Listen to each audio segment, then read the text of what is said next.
আসসালামু আলাইকুম ওয়া রাহমাতুল্লাহি ওয়া বারাকাতুহু। আজকে জানব যে আশুরাকে আশুরা হিসেবে কেন নামকরণ করা হয়েছে।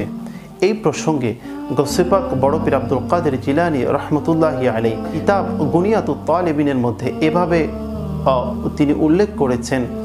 কেউ কেউ বলেছেন যে আল্লাহ তাআলা 10 মুহররমের দিন 10 জন নবীকে 10টি নিয়ামত দান করেছেন, যার কারণে আশুরা বলে নামকরণ করা হয়েছে। যেমন 1 নম্বর, হযরত আদম আলাইহিস সালামের ফরিয়াদ সেই দিনই আল্লাহ রাব্বুল আলামিন কবুল করেছেন। 2 নম্বর হলেন হযরত ইদ্রিস আলাইহিস সালামকে আসমানে উঠিয়ে নিয়েছেন। 3 নম্বর হলেন হযরত নূহ আলাইহিস সালামকে নৌকায় আরোহণ করেছেন এবং পর্বতে অবতরণ করিয়েছেন।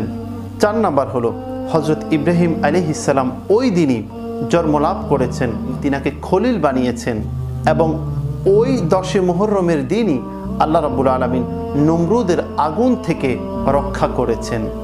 5 নাম্বার হলো হযরত দাউদ আলাইহিস সালামের তওবা সেই দিন কবুল করেছেন এবং হযরত সুলাইমান আলাইহিস সালামের সেই হারিয়ে যাওয়া রাজত্ব আবার সেই দিন ফিরে পেয়েছেন। 6 নাম্বার হলো হযরত আইয়ুব আলাইহিস সালামকে সেই দিনই রোগ থেকে শিফা দান করেছেন। 7 নাম্বার হলো হযরত মুসা আলাইহিস সালামকে পানিতে ডুবে যাওয়া থেকে রক্ষা করেছেন এবং ফেরাউনকে পানিতে ডুবিয়ে আল্লাহ রাব্বুল আলামিন মৃত্যু দান করেছেন। 8 নাম্বার হলো হযরত ইউনুস আলাইহিস সালামকে মাছের পেট থেকে মুক্তি দিয়েছেন। 9 নাম্বার হলো এই 10 মুহররমের দিন হযরত ঈসা আলাইহিস সালামকে আসমানে উঠিয়ে নিয়ে গিয়েছেন দুনিয়া থেকে। আল্লাহ রাব্বুল আলামিন তিনাকে কিয়ামতের পূর্বে আবার দুনিয়াতে প্রেরণ করবেন। এবং 10 নাম্বার হলো কারো কারো মতে যে রাসূল পাক সাল্লাল্লাহু আলাইহি ওয়াসাল্লাম এই 10 মুহররমের দিন দুনিয়াতে তশরিফ এনেছেন।